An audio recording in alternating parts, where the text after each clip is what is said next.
there's so much change happening right now. And when we look to inform ourselves, it's just so hard not get overwhelmed. We're just overwhelmed. Every headline affects us. And it's why we need to talk to people who are wise. And so it's why we've invited Lisa Hunefeld into our media space today. Lisa's an Eco Coach who specializes in transition and purpose guidance. Today we're processing how we curate our intake for our sanity and success.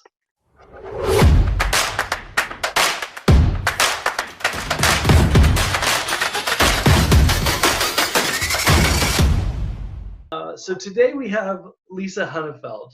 I just want to say, okay, so Lisa has been helping people or transitioning people toward their purpose for many years now. And this is a time of huge transition. At this time, Lisa, what can we hold on to? I think we have to hold on to ourselves first before we can hold on to anything else. And there's a whole way in conversation where we can talk about how to do that. But I think the first thing is to really hold on to ourselves. That is both a mental kind of holding and checking in. And that also is a physical checking in. There's so much that happens for us somatically. There's so much stored in our bodies. There's something about the holding, if you will, and being held that is particularly important. So just to regulate our own nervous system. So I would say holding ourselves would be my first thing I'd offer. The actual physical holding? Yeah, I know that sounds kind of crazy. I came from a corporate environment where we talked all the time about our bodies and the relationship with bodies because of the nature of being in the sports and fitness business. And yet I noticed we were really missing a link in our corporate kind of everyday training and our everyday kind of regulation between all of these meetings that we would go through. And so I started doing research and started doing work with a somatic coach as well as some neuroscientists, and discovered a few practices that are particularly helpful. And during a time like this where there's so much anxiety, that physical holding, crossing arms over, activating left and right hemisphere, and actually holding ourselves even for 60 seconds, 2-3 minutes while doing deep breath work can be an extraordinary way to calm down our amygdala and just really reset ourselves. It's not the answer for everyone, so just to be clear, everyone brings their own experiences, traumas, what have you, but it is one of many tools that can be used to hold oneself. So you're an eco coach. Have you always been into nature? No, that's the great humor here. Up until about 10 years ago, if you would have told me that I would actually do work taking clients, both individual clients and groups of clients, out in wild nature to explore who they are as human beings and doing teaming work in corporate and what have you, I would have laughed out loud. I was the gal that liked to go to the beach and watch it from the inside comfort of my beach view hotel in a chair. And I like to watch the storm and I like to watch other people, but I didn't want sand on me. And I certainly didn't want all that stuff happening. And now you can find me most of the day outside, either with a client or on my own. And I'm picking leaves out of my hair and what have you. So it's definitely a new way of being, What changes have you seen in people by doing this? It's one way. There are so many great coaches and teaming frameworks and ways of shifting behavior and exploring who we are as human beings. What I find with nature is it's a shorthand. It kind of overrides the brain and our psyche and all of the old tape and stories that we have about ourselves. And it just slows that all down. And it allows us to really examine what's here in the present moment, not what has happened before or after any period of time, so in the future or the past. So nature just allows us to slow down and be in the moment, because you're navigating oftentimes a trail or bugs in your face or leaves or what have you, whatever nature chooses to offer you. And so with that, you can't be anywhere but in the moment. In the last week, with COVID-19, it's given you a number of scares. how have you managed this anxiety in your own life? Oh gosh, such a good question. Just for context, my wife came back from a business trip having been exposed to someone that had the virus. So we had to navigate 14 days of self quarantine. We both lost all of our work for the year. We're hoping it'll come back. We're freelancers, but we're doing a lot of free stuff these days and helping and supporting our communities. And so with that, it triggered my own relationship with anxiety. And it's interesting, in my work is to help people through significant life changes.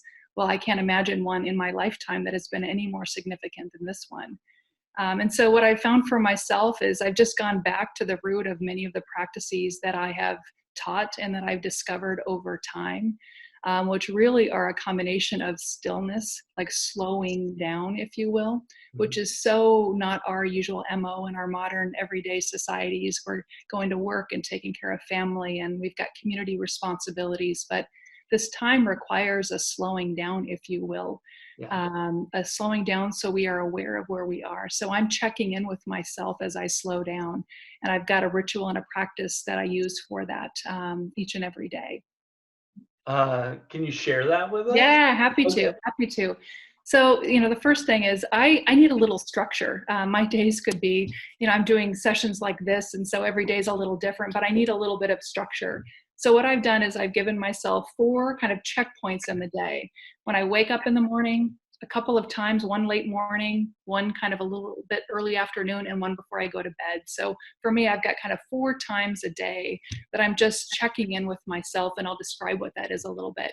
So in the morning, it's before I turn on my phone, before I turn on TV, it's before any of that stuff starts to happen.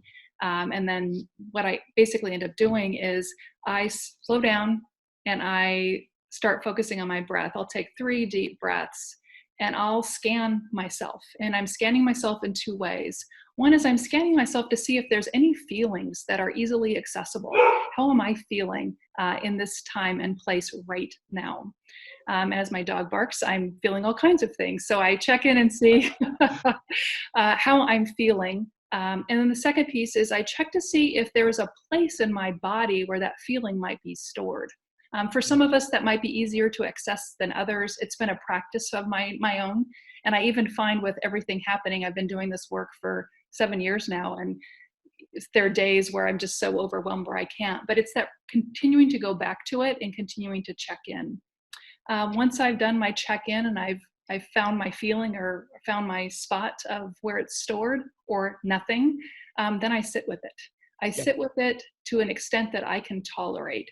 In the beginning, for me, it was 60 seconds. I couldn't tolerate feeling what was there for more than 60 seconds. And now I'll go up to a few minutes, sometimes even up to 5. Once that's happened, then what I do is I check in with myself and say, what's here now? And oftentimes something's shifted. Or I am curious about what may have emerged. And from there, I choose a perspective to hold and I go about my day until my next checkpoint. So really simply slowing, stopping, focusing on breath work, checking in for any emotions and where that's stored in my body, feel it for a little bit, and then check in again. Is anything shifted or is there a perspective that's new now that I want to hold? And then I go about my day. And with this week and having, the economic and social and health possibilities out there, did that ground you? It was super helpful. There was a couple of days I spun out. I'm checking in, and I'm like, why the heck am I doing this? This is so annoying. There's so much happening. And then there'd be that moment of kind of clarity where it's like, no, you got to do the work. You got to put in the time. I've found the last couple of days where I've been particularly disciplined, and that's not just doing it for duty's sake. And I found earlier last week I was kind of doing it for duty's sake. My whole mind, body, spirit is actually wanting to be present for the experience, and that's made a big difference, a really big difference. Oh my gosh. So you said to me yesterday that you need to be disciplined about what you let into your world. How do you do that? It's a moment by moment activity, Jeff Neal. I'm a huge empath. and I feel things deeply, and I want to be aware of what's happening in the world so I can be caught up with what's happening and meet all of the humans I have a chance to engage with in these kind of forums, or even my own family, with relevance. And if I'm caught up with the whole world, and if I'm caught up with being there for everyone else, it oftentimes doesn't serve me, and actually most of the time it doesn't. So really the discipline is about really being, it's almost like a filter. It's like, where am I right now? What are the outcomes that I most desire for this day, or what's my intention for this day? And then everything that comes into my world is either a yes or a no or a not now. Just even this experience when we were talking yesterday, we were having a bit of a conversation, and I check in with myself, like, does this serve me as well as others? And if the answer is mutual, then yes. There are times where we have to override that to take care of family or unique crisis, but I think it's particularly important to be conscious of those. I might have said yes because you're, a colleague and I want to support your work, and yet in the checking in, I got to see there was mutuality. So it's that consciousness of knowing our choices, filtering everything, media, these kinds of engagements, time with family, exercise, all of those things. I filter everything all day long. It's a little exhausting right now, but I keep telling myself this isn't forever. It may be for a chunk of time, but what a practice, and what a way of, it's almost like a new exercise routine, so to speak. It's like, what if out of all of this, I actually discovered new insights about myself and new insights for things that might serve my clients in a better way. So to me, it's a great experiment. Yeah. It's almost a very natural line where you're like just managing the check-in, managing the intake as it comes. Like you're able to kind of just navigate whether this is appropriate, whether this is for me. What happens when it doesn't, when it's not cool? What do you do? Do you just like... No, that's such a great question. There's an example, and you were part of the group that gathered on this last week. So I held a series of 8 o'clock in the evening meditation circles to really create some mindfulness for folks, particularly during last week as things were changing so quickly, to allow folks to reset their nervous systems before bedtime. And I committed to do it for a week, and I was like all gung-ho, and I had signed up to help a variety of different free coaching sessions for folks and what have you. And I ended up at the end of last week exhausted. Now, I had made a bunch of commitments. So in that case, I was not going to unwind or take back anything I had put out in the world, because I believe people need to count on things now. And I knew that by doing those things, I wasn't putting myself in peril. However, I probably wasn't renewing myself enough for the give that was happening. So in that kind of context, my life felt overloaded, and my health, suffered. I suffer from asthma, and it was kicking up its ugly head, and my body was letting me know what was happening. And it was another experiment and a great lesson in learning. So I think for each of us, each one of those moments, as we are checking in with ourselves, we get to see what's there, and we get to make choices. So in that case, I chose to proceed because I knew it wouldn't put me in peril. But yet I got a lot of learnings, and this week's different.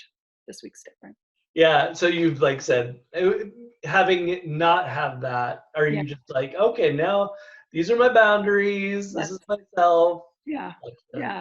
Totally. Yeah, this, and I teach with the Purpose Guide Institute, and so that was like it for this week. And done. Smart. All right. Well, so this is just a way to think about things. I'll show you this. Let's see. Here we are. And okay. So this is an idea that somebody had, and I just kind of crammed stuff together. Checking in physically. This is what I was thinking. If you're overwhelmed, are you eating? Are you eating food that works for you? Now, this time, you might just have like the box of mac and cheese that's, there, and you haven't gone to the store. So, just be aware of how you're eating. Also, that anxiety. Do you have too much caffeine? And I think really that physicality, am I checking in with myself? And I think I'd love for you to walk us through that check-in time and after I go through this thing. Sure thing. Also, just in terms of overarching strategies, there's like that Pareto principle rule where you're the 80-20 rule. What is the 20% of the media that's giving you good information? What's the 20% of media that's making you feel terrible? Um, can you focus on the one and like maybe let go of the other? That's a possible strategy. And then in being overwhelmed or being dealing with life, um, the one question that I had was, or if that kind of unlocks you a little bit sometimes, is what would this look like if it was easy? Mhm. We're dealing with so many answers, so many problems, so many this, so many contingencies. Maybe you just can take a break and write down what it would look like if it was easy, and then there would be like a vision. Are any of those things helpful, do you think, or do you use any of those things? Great question, Jeff. I think these are very helpful. And I think each person's going to have it their own kind of preferred list of kind of check-ins, because we all know what our derailers are. Or if we start to study our behaviors over time, we can see what those derailers are. For me, it's a mind, body, spirit check-in. It's like, where am I focusing my time and attention, and what am I thinking? Am I letting my thoughts rule me, or am I managing my thoughts? Physically, the body piece, yes, and spirit, regardless of whatever your belief system is, this idea of, what if you do believe in something bigger, it's like having something that's knowing that you're here for some reason that's bigger than yourself is a spirit check-in often that I'll use. So that's my own version of this, if you will. So I think they can be really helpful. On the media one, like I have an offer and a thought. It's like, it's more than the media. It's like the information kind of that's coming at us. I notice in my day, it's not just social media, and it's not just, going out on the news outlets, because that I can somewhat manage, but it's even the conversation in my own house. I Mm. notice when my wife sees something, she wants to calibrate in the line and wants to, debate and or get me to kind of buy into her position. And I'm doing that with other friends and family in every phone call. But it's like, what of the information that's coming my way is good? And what if that information is not good? And if so, how do I manage how much conversation is happening around the topics that don't serve me? So it can be even bigger than media. It just might be a thought. How do you manage just those conversations? Yeah, it's a good one. We're working on that. So we've kind of got a rule where we don't have open conversations on the phone about the state of things with the other person in the room, because then what we're doing is we're taking our own needs and we're overriding what someone else might need in our house right now. So if you're going to have a conversation about the state of things, we go outside, we go in another room. The other piece is, each person, like my wife can say, I feel complete. Like I'm kind of like, I've reached a change saturation point on this kind of conversation. And we do that with love and humor. With my mother, she's at home. She's been at home by herself now for 2 weeks. I am one of her few outlets of talking to. I give her 15 minutes, and we've talked about it. Mom, you go like hell for 15 minutes, and then at the end of 15 minutes, you might need to phone the next friend. And she just laughed. She's like, absolutely. So, we'll see how it goes. We're trying it this week, and next week, as folks are feeling lonelier, we might need to calibrate. But still maintaining connections, but trying to find creative ways, and ways that don't make someone right or wrong, ways that are really dancing with what the needs are in the moment, and knowing that each one of us might have different needs. Yeah.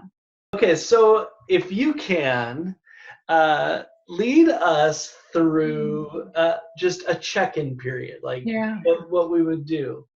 Absolutely. So I'd invite those of you that are here on the call now, and those that might listen in a bit, to just take a moment, and if you can, close your eyes.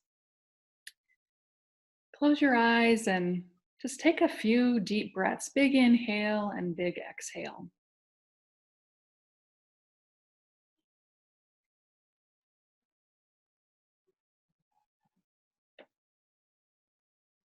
And begin to feel your whole body wherever it is right now. It might be seated, might be standing, It might be lying down, but just feel the weight of your body. And keep breathing and just keep noticing your breath, the in and out, and keep your focus there.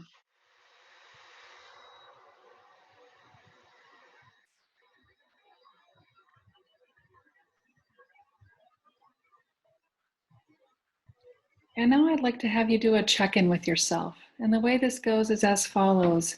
You're going to continue to follow your breath and notice your breath. And just begin to see if a word or two emerges that would describe how you're feeling right in this moment. So again, focusing on your breath, the in and out, and just checking in with yourself. Is there a word or two that best describe how you're feeling right now?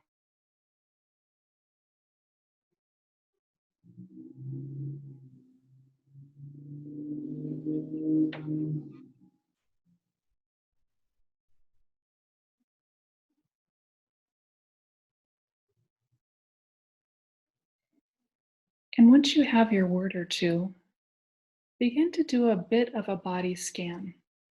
And the scan will be something like this, starting with your toes. Just begin to create attention and notice your toes. You may even want to wiggle them. And from your toes, you'll move to your feet, to your ankles, and you'll slowly scan up the front and back of your legs.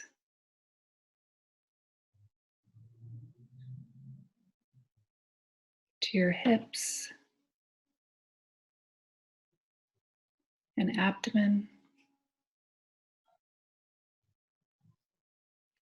chest, shoulders, the front and back of your neck, your face and the back of your head, and then notice the top, the crown of your head. That's what the body scan is. So now on your own, do a body scan and notice if there's any place where you might be holding tension or any place that you believe might be holding the feelings that you're experiencing today.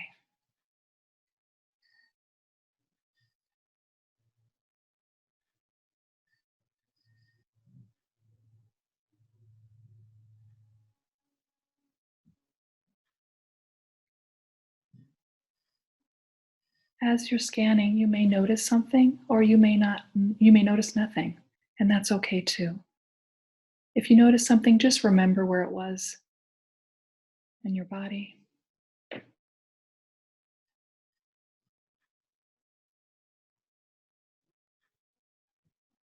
And once you're done, come back to your breath and just follow the rise and fall, the in and out of your breath.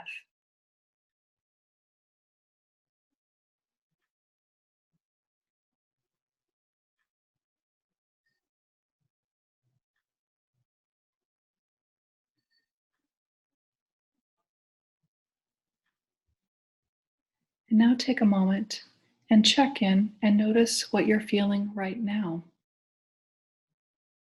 It may be the same as before, or it may be different. Whatever you notice is perfect.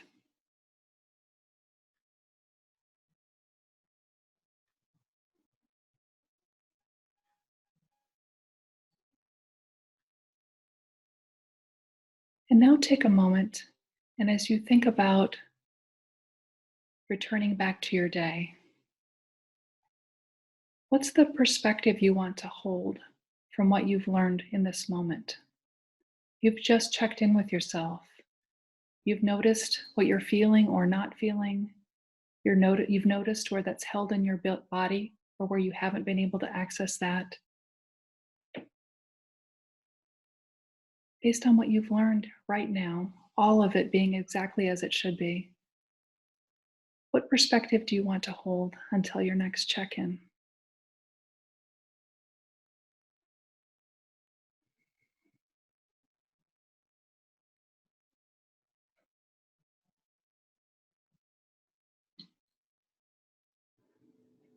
And now take a moment to take 3 more deep breaths.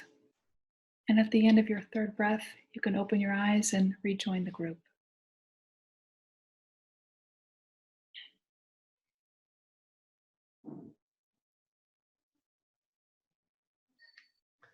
Thank you for that.